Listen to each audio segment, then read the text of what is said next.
Hey family, as you all know, this is a witchcraft channel. I am Spiritually Naima. Everybody knows that. And my channel has been about various topics affecting witches, all the way from money, finances and love and, you know, um, luck, health, and weather. A little bit about everything. So you all know from time to time, I'm going to talk about some other things other than just the witchcraft, but they all tie into one. And what I want to talk about right now is this weather right now. And some of y'all might be tired of hearing about the weather. You might be like, oh, Mama, we want to hear something about something else. But the reason why I'm talking about the weather, because the weather is going to continue to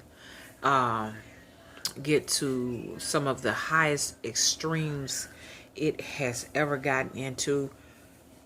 I did a little video and I put that on Facebook where you can see the sun just spread all across the sky with no type of form. Now, it may have more form to it if it didn't have all of those artificial clouds and stuff that they have sprayed and, plumed from those nuclear plants. Oh, gosh, there's so much to talk about. I wanted to talk about one of the nuclear plants that we passed by in Saltwell, Alabama. Alabama has a lot of nuclear plants. Okay. I think Alabama has 5 nuclear plants. You all look it up and see. Mississippi has the next to the highest of nuclear plants. Nuclear plants are very, very, very dangerous. A lot of the power you all are receiving is coming from here down south. I'm talking to people in the United States of America because we have most of the nuclear plants. If there was to be a nuclear accident, well, most of the people in Alabama, we'd be the first to blow. The nuclear plant is not only where we get our electricity from, it's also where we get our weather from. I discovered that. I've done some videos on the Vanita Davis channel for those who have not seen that or heard me talk about the Vanita Davis channel, because I'm not sure if most of the witches here are witches that are here all the time, or is it sporadic, or are there new witches coming in and out? I'm not sure. So we all know that there's a nuclear plant that is powering up our weather. Okay. Now, there's some news out there right now that the sun that you all are seeing is an artificial sun.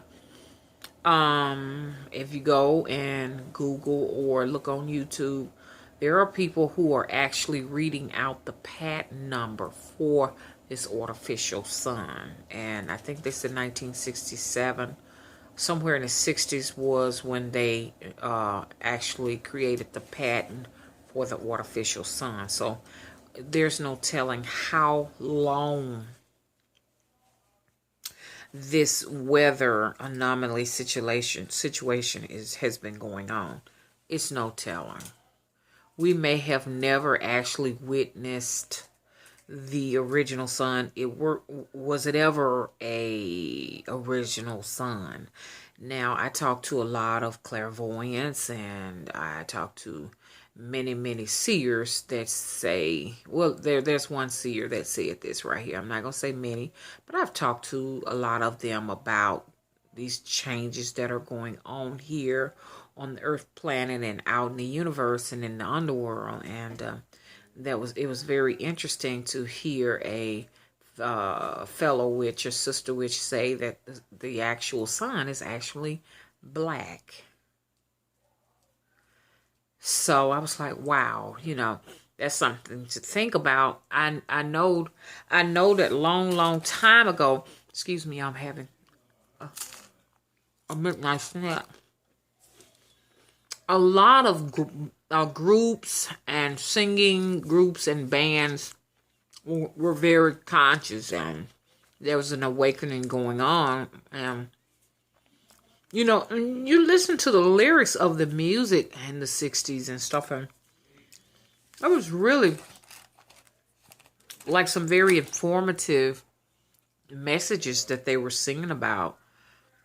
I never will forget Rotary Connection with Minnie Riperton and her husband.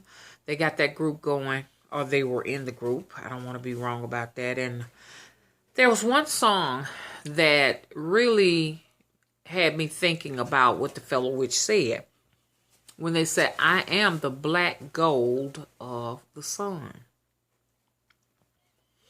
Should listen to that. That's very interesting. Y'all remember the fifth dimension and all of those different people? Everything was about astrology back in the 60s and 70s and stuff. Excuse me, I have a new addition to our family. Sparky. I don't know what it is. Every time I do a video, Sparky makes his voice known. I mean, I just don't get it. You want to be in the camera too, don't you? You want them to hear you? Okay, Sparky. Now, I did a video for you all earlier, and I had to discard it because Sparky was very vocal in that video too. I couldn't concentrate. Okay?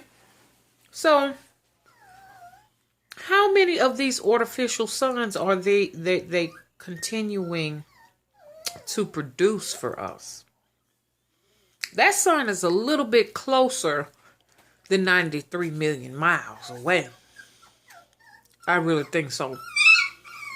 This is August of 2016. I was out here in the summer heat today, and I was literally burned by the sun. Yeah, dark as I am, y'all, I got burned. And I didn't necessarily get a sunburn because it hadn't gotten that hot yet to burn skin as dark as mine, but eventually it will. Some people say, well, won't you put sunscreen on? I'm allergic to sunscreen. I can't wear that. It made me real sick. Well, I can't put sunscreen on. At this point, I can tolerate the sun, but I got a feeling eventually even the darkest of us, the blackest of us, will not be able to tolerate that sun.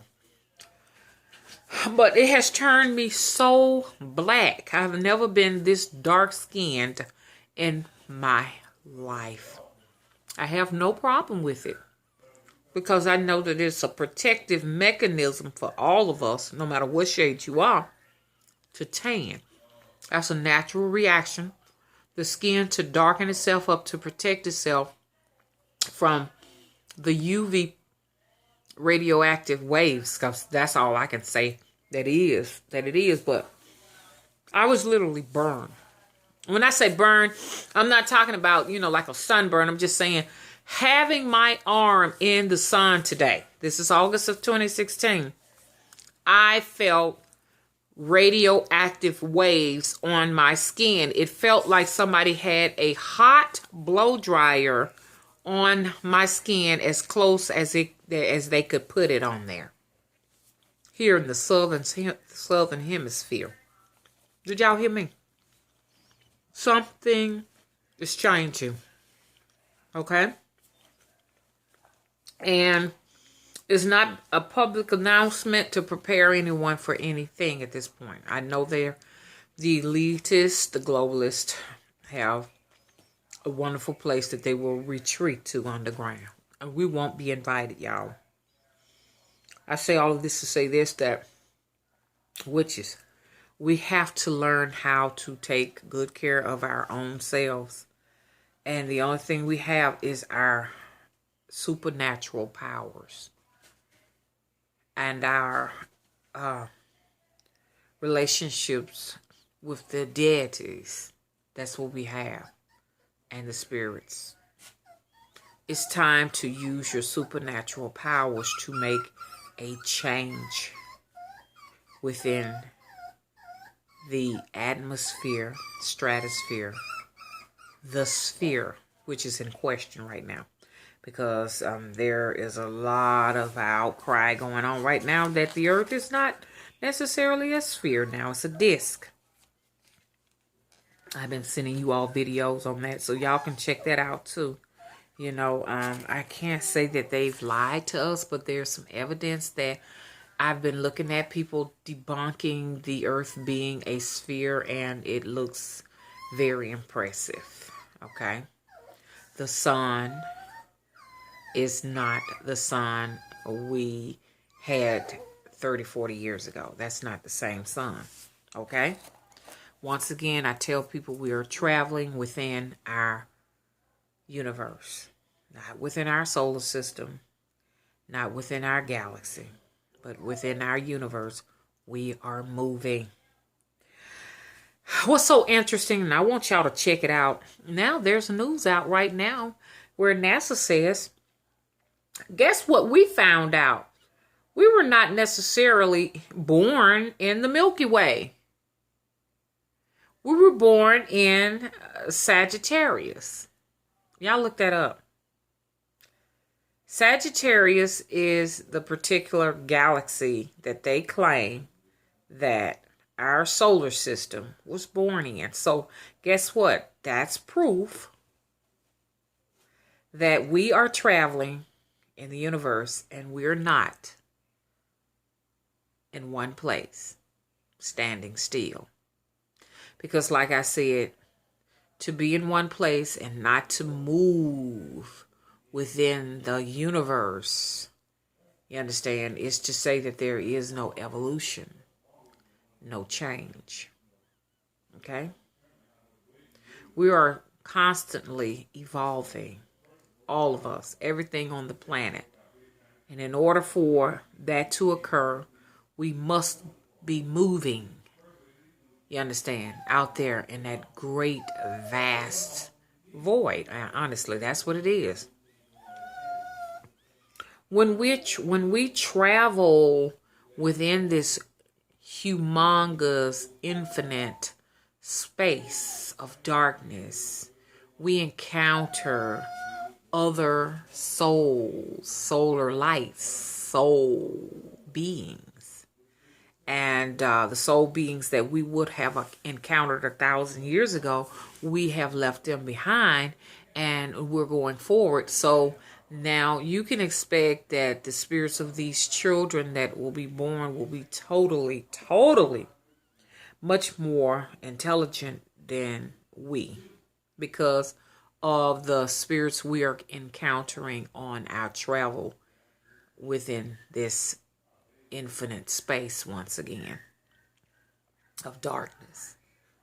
The children that are coming out now, they're coming out almost talking, and they're, a 3-year-old can work an Android or an iPhone, and y'all see where I'm coming from. So guess what? It's no telling what you gonna see. It is no telling. The thing is, though, and I'm going to break this down because this is very, very, very complex, but when humans, okay, say for instance animals, let's talk about dogs. Dogs are much more intelligent than we are, and they learn faster than we do. They come out crawling, whereas it takes us about, so many months as babies to start crawling, but they come out the womb crawling. And they understand commands quicker than infants, than little babies that are just born. You give a little puppy about 4 or 5 weeks and he knows his name. Give an infant 4 or 5 weeks and they don't even know they're on the planet. Y'all see where I'm coming from? So guess what? That means that the puppy's lifespan will be shortened. Okay? The more intelligent you are when you come here, the shorter your lifespan. I'm talking about mammals. I'm talking about physical moving. I'm talking about reptiles too, amphibians and stuff, I'm talking about them. When you come out very intelligent, smart, and thinking and independent straight from the birthplace or birth canal, the shell, wherever, then your lifespan has been shortened. Humans' lifespans are more lengthy than dogs because, once again, it takes us longer to evolve. Okay? So what I'm getting at, you could take the pygmies for an example. The pygmies, the lifespan of a pygmy is about 20 years. I don't know if there's still pygmies on the planet, but y'all tell me. But there are some humans called pygmies that don't get too tall. I don't think they grow no more than 4 feet, 3 feet. They're humans, but they're a different type of human being, and they come from the womb crawling. People would probably say they're animals, but they're not animals. Well, and if you're going to say they're animals, we're all animals. Humans are animals too. But they try to liken them on the level of, gorillas and apes and stuff like that. But you can't be a gorilla and ape and be able to talk from your mouth, okay? That's gorillas and apes cannot. They can talk with their own little language, but they can't learn our language. You cannot teach them how to speak the human language. In other words, they can learn sign language and that's it. So these are human beings. These pygmies are humans like we are. Okay?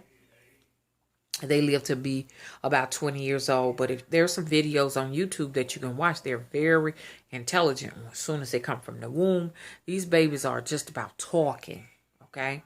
They can climb a tree at 1 year old. Just as fast as any and I don't want to liken them to an animal, but they can climb trees almost like monkeys and chimpanzees, but they're not. You see what I'm saying? So check those videos out. But the fact that they come out so advanced, their lifespans are shortened. So what I'm getting at, these new beings that are coming to the planet will not live as long as us. Unless something changes. Okay? Anyways, this is going to end this video, but I want to talk in depth a little bit more about the changes, the evolution that is occurring. Okay? Bye-bye, family.